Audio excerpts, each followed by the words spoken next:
Bonjour, bienvenue sur la chaîne YouTube en 8 semaines. Vous regardez cette vidéo parce que vous souhaitez vous inscrire à un programme MBSR mais n'avez pas l'occasion d'assister à une séance d'information.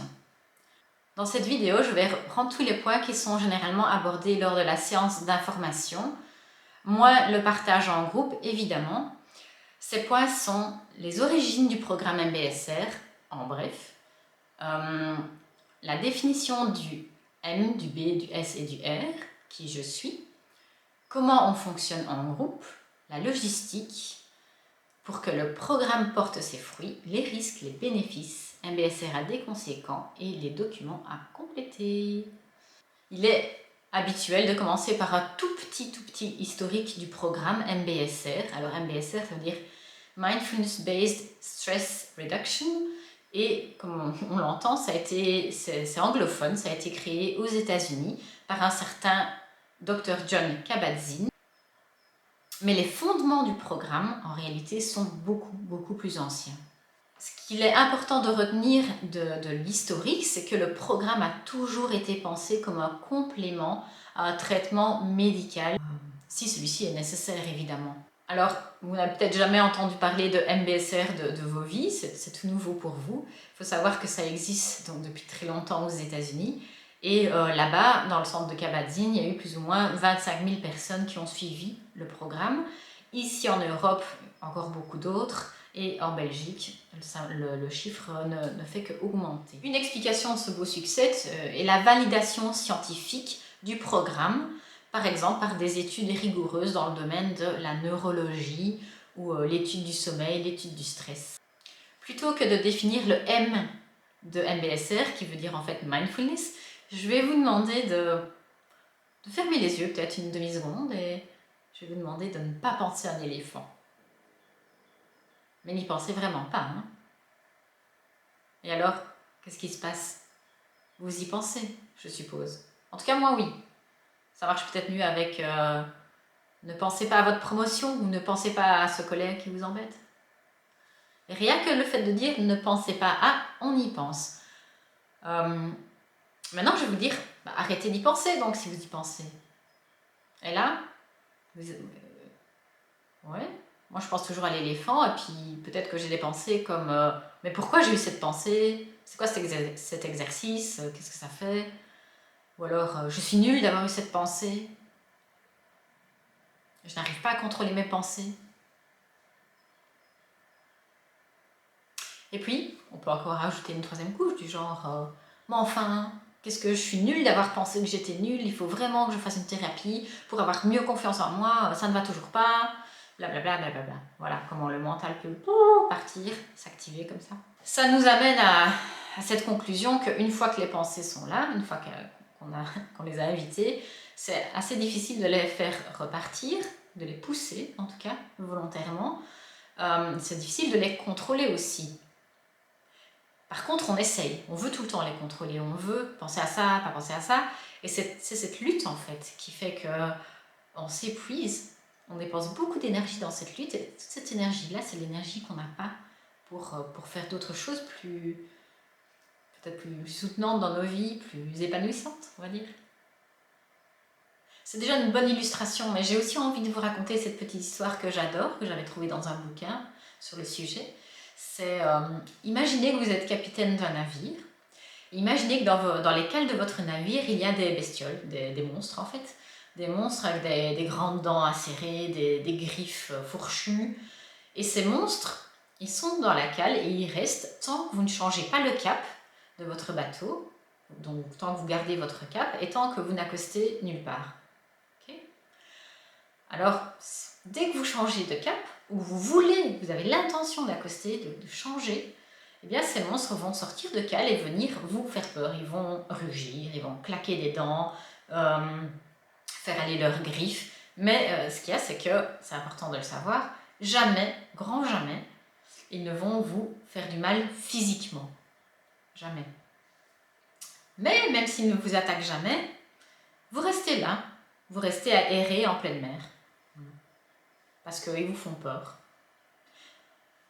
C'est pas très difficile de voir que les monstres sont les pensées, les émotions qu'on a les perceptions qu'on a, qu'on n'aime pas, et qu'on voudrait mettre sous un paillasson, mettre sous couvert, parce qu'elles nous font peur, simplement.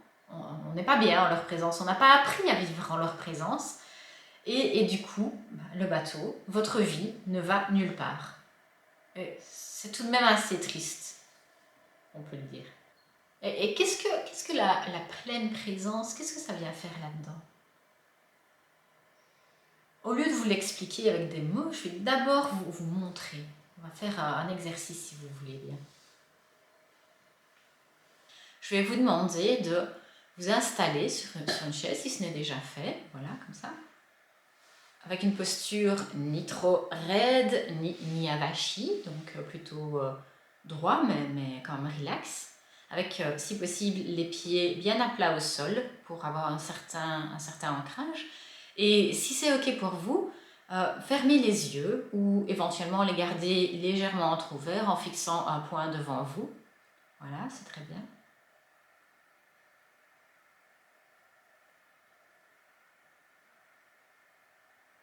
Et ce qu'on va faire dans les prochaines minutes, c'est faire attention à notre respiration.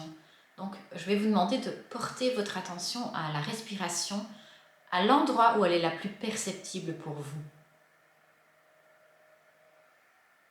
Ça peut être au niveau du nez, peut-être le passage par la gorge, les poumons ou le ventre qui se gonfle à l'inspiration et se dégonfle à l'expiration. À quel endroit voulez-vous poser votre attention? Vous choisissez et vous y restez un petit moment. Sentant l'air à l'inspire, l'air à l'expire, sans changer quoi que ce soit à votre façon de respirer. Juste voir la respiration telle qu'elle est, même si elle s'accélère, même si elle se ralentit.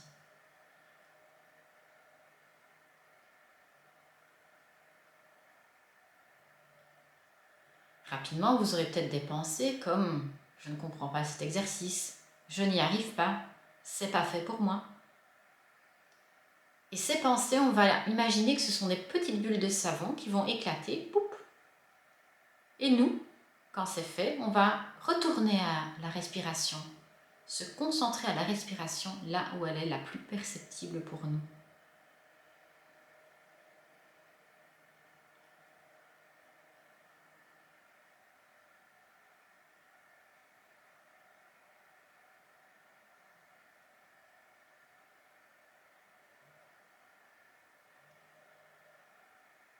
Peut-être qu'une pensée sur le futur surgit. J'ai des tas de choses à faire, je dois faire ça, je dois faire ça. Je vais profiter de ce silence pour penser à tout ce que je dois faire. Si vous avez cette pensée, c'est tout à fait normal. Et sans vous flageller, sans vous le reprocher, laissez cette pensée partir, s'en aller et revenir à la respiration.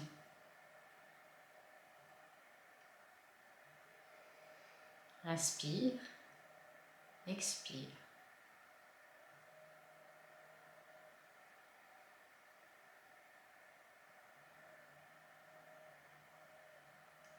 Un petit moment de silence. Et on remarque que les pensées surgissent encore. Ou les pensées sur des émotions, ou des émotions. Parce que le vide leur permet de s'exprimer, et c'est OK. Et on revient encore et encore à la respiration. J'inspire, j'expire. Rien de plus, rien de moins. Voilà. Rien d'ésotérique, rien de magique. Juste être là. Et c'est ça la pleine conscience, ou en d'autres termes, comme certains l'ont défini, la pleine conscience ou présence signifie de diriger son attention intentionnellement et de manière non jugeante vers l'instant présent, l'expérience telle qu'elle surgit, moment après moment. Dans cette pratique, nous apprenons à rester curieux, ouverts, c'est-à-dire non hostiles envers ce que nous vivons à cet instant. Si j'ai des douleurs, si j'ai des pensées, si j'ai un stress, comment je peux vivre avec au lieu de réagir, repousser, être en lutte. Exemple, quand on se lève le matin et qu'on se dit « Ah, il fait froid, j'aime pas les jours où il fait froid, ça me prend de l'énergie, je travaille pas bien, ça me fatigue. » Juste se lever et « Ah, il fait froid. » Au cours des 8 semaines du programme, on apprend donc comment notre mental est tout le temps attiré vers des scénarios, comment on a des schémas mentaux qui se répètent et qui se répètent. Et on est aspiré vers nos histoires habituelles, de « Ah, il fait froid, ça ne va pas pour moi », nos histoires du passé, quand j'avais tel âge, machin, ou le futur. J'ai encore ça à faire, j'ai encore ça, et puis ça, et si machin me dit ça, alors je vais dire ça, parce que machin, je mérite vraiment pas ça. Voilà, c'est tous nos trucs, les trucs là, à l'intérieur de nous. L'idée, c'est pas de devenir des impassibles, anesthésiés au monde, c'est juste d'apprendre à muscler ce truc qui fait que on est dans un schéma mental et on peut en sortir plus facilement. On s'entraîne à ça. Hop, on sort, on revient. On revient à notre corps, on s'ancre dans les sons, on s'ancre dans notre respiration. Et alors, au lieu de lutter contre ce que nous vivons et qui est déjà là de toute façon et qui ne part pas, il y a cette énergie qu'on a en plus, qu'on ne met pas dans cette lutte, on peut en disposer pour faire autre chose, comme déjà dit, qui peut être plus intéressant pour nous. Ou simplement être moins fatigué, voilà. Peut-être que vous avez la pensée que c'est compliqué, ou ça a l'air compliqué, qu'il y a intérêt que le prof soit vraiment compétent parce que vous ne pensez pas réussir. Oui, ce sont des pensées, ok. Alors, pour me présenter moi, je suis enseignante en haute école depuis 10 ans, voilà. J'enseigne aux adultes, donc j'ai une bonne habitude des adultes. J'ai une bonne expérience du yoga, et c'est un petit peu du yoga qu'on pratique dans le programme MBSR, des étirements doux. J'ai moi-même suivi un cycle MBSR, bien sûr, même 2 en fait. Et après ça, mon envie, mon impulsion a été de faire partager ça aux gens, de faire connaître. Et donc je me suis inscrite à un certificat d'université à l'Université libre de Bruxelles, et ce certificat a duré 2 ans. Donc j'ai mis 2 ans à apprendre tout ce qu'il y a à apprendre pour enseigner ce cycle. À côté des 2 ans, il y avait aussi une année de prérequis et bien sûr un maintien de la pratique et de la formation continuée qui se met en place tout doucement. Moi, je vais être là pour animer des groupes de 5 à 25 personnes selon le nombre d'inscrits. Il faut savoir que pour coexister dans un groupe, il y a 2-3 règles à suivre, enfin 2-3 consignes, on va dire. La première serait pour le confort de tout le monde d'arriver à l'heure, d'éviter de porter des parfums qui pourraient rendre certaines personnes allergiques, maux de tête et tout le tralala. De savoir que la parole en groupe n'est pas obligatoire, donc il n'y a pas lieu de se sentir forcé ni d'attendre des autres qu'ils prennent la parole. Et de savoir aussi que tout ce qui est partagé dans le groupe reste confidentiel, donc il vous sera demandé de garder tout ce que vous avez entendu pour vous. Comment le programme se présente, vous l'avez peut-être vu sur les publicités, mais ça dure 8 semaines, j'en ai parlé plusieurs fois. 8 semaines, un soir semaine, plus une journée complète, qui est souvent entre la séance 6 et la séance 7. Ça nous fait plus ou moins 30 heures ensemble. Lors de chaque séance, nous pratiquerons des mouvements doux. Nous aurons aussi des séances de méditation assise, des scans corporels qui se pratiquent couchés ou assis, selon la préférence. De temps en temps des méditations marchées et d'autres méditations thématiques. Il y aura aussi des moments de partage en groupe. À partir de notre vécu, on essaiera aussi de définir ce que c'est le stress, le schéma de réactivité au stress, et comment on peut le court-circuiter pour avoir une réponse plus créative au stress. Alors ce sera amené de manière légère parce que ceci n'est pas le programme MBSR n'est pas un cours. Pour vous aider tout le long du programme, vous aurez un syllabus, mais aussi des pistes audio sur CD ou des liens vers les pistes audio à écouter. Idéalement, venir suivre le programme avec des vêtements assez confortables pour vous et votre tapis de yoga ou une couverture épaisse pour les pratiques couchées et le yoga. Il n'y a pas de pause organisée pendant les sessions, donc si vous devez manger, c'est peut-être mieux de manger avant ou de manger un petit truc entre les pratiques, aussi entre les pratiques aller aux toilettes. Alors souvent on entend des participants que ça marche pas après une séance. Non, effectivement, pour que le programme porte vraiment ses fruits, il est quand même recommandé de venir aux 8 séances et à la journée complète. Maintenant, si vous ratez une séance, c'est pas grave du tout, mais si vous devez rater 3 séances ou plus, là, il est vraiment recommandé de s'inscrire à un cycle plus tard, à un autre moment qui vous convient mieux. En plus des 8 séances, il faut savoir, c'est assez important, qu'il faut pratiquer à la maison, vous avez des devoirs. Ces devoirs vont vous prendre entre 45 minutes et 1 heure, des fois, parfois 1h15 par jour, 6 jours sur 7. 6 jours sur 7, ça veut dire 1 jour de congé pour vous, à mettre où vous voulez. Idéalement, et c'est clairement un défi dans nos vies, avec des enfants, comme moi j'en ai 2, voilà, c'est pas facile, d'avoir une pratique. Et là, il faudra faire preuve de créativité pour trouver de l'espace. Que ce soit, regardez moins la télé, allez moins sur les réseaux, faire ça pendant sa pause midi, se lever un petit peu plus tôt, aller se coucher un petit peu plus tard. Peu importe, mais il y a un engagement réel qui est nécessaire et qui n'est pas contrôlable par l'instructeur, moi en l'occurrence, donc je ne peux pas dire a fait ses devoirs 8 sur 10 ou n'a pas fait ses devoirs 0, mais c'est pour vous-même, pour que le programme puisse avoir des effets bénéfiques sur vous. Peut-être que certains d'entre vous se demandent s'il y a des risques à suivre ce programme.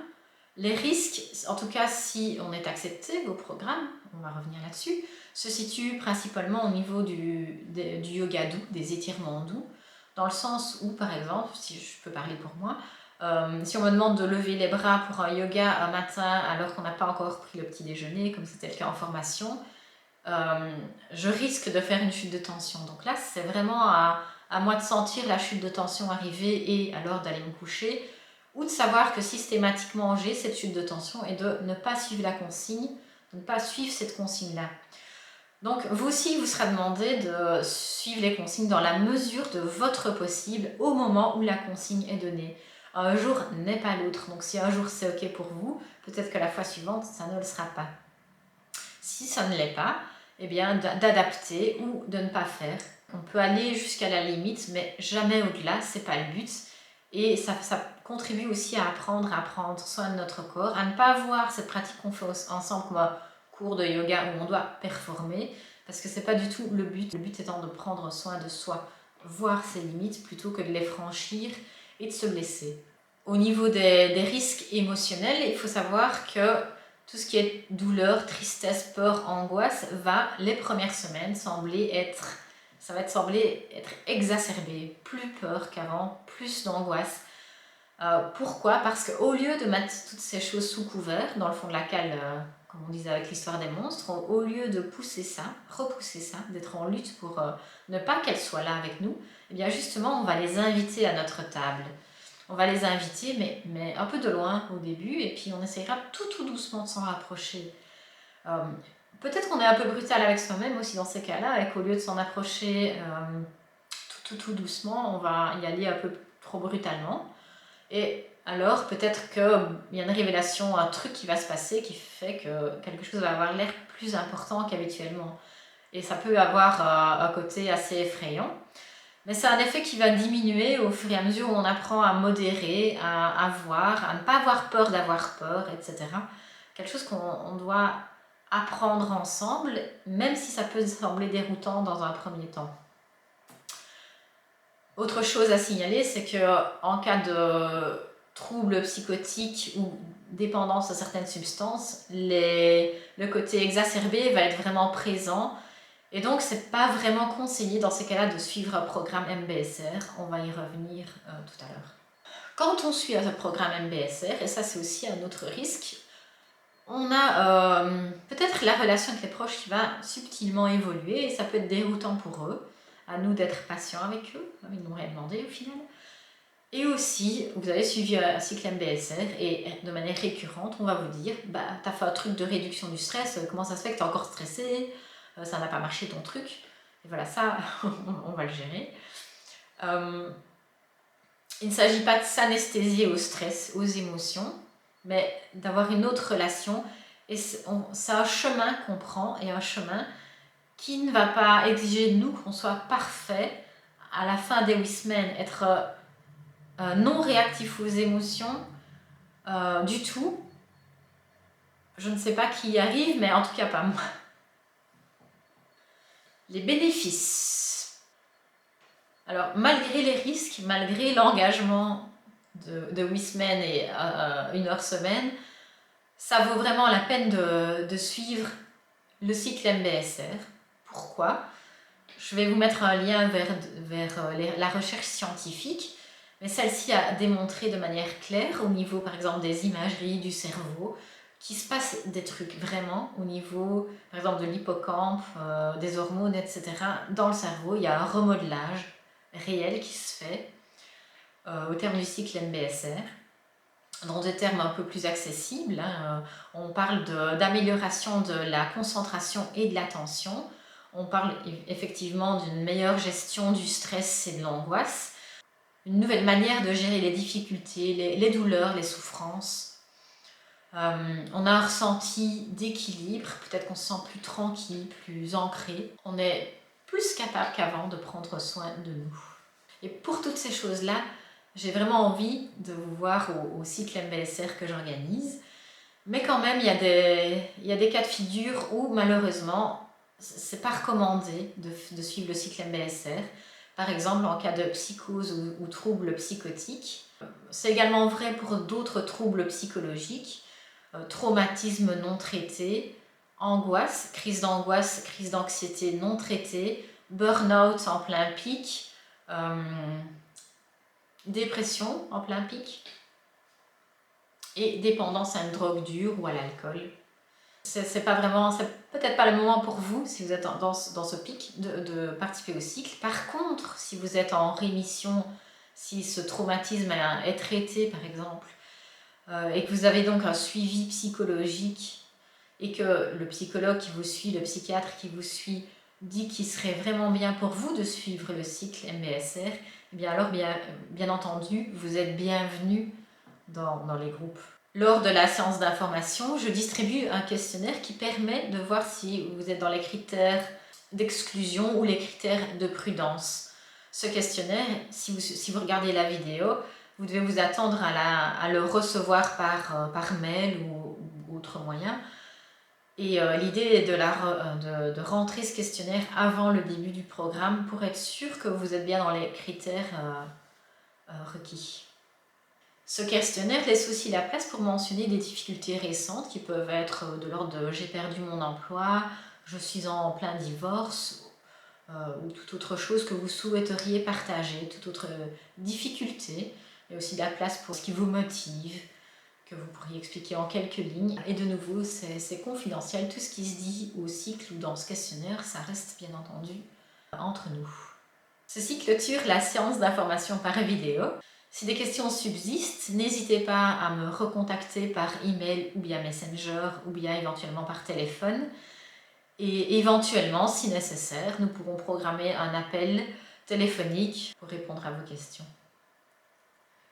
C'est tout pour l'instant. Si j'ai oublié des éléments, je ne manquerai pas de les répéter au début du programme. Je vous dis en attendant à bientôt.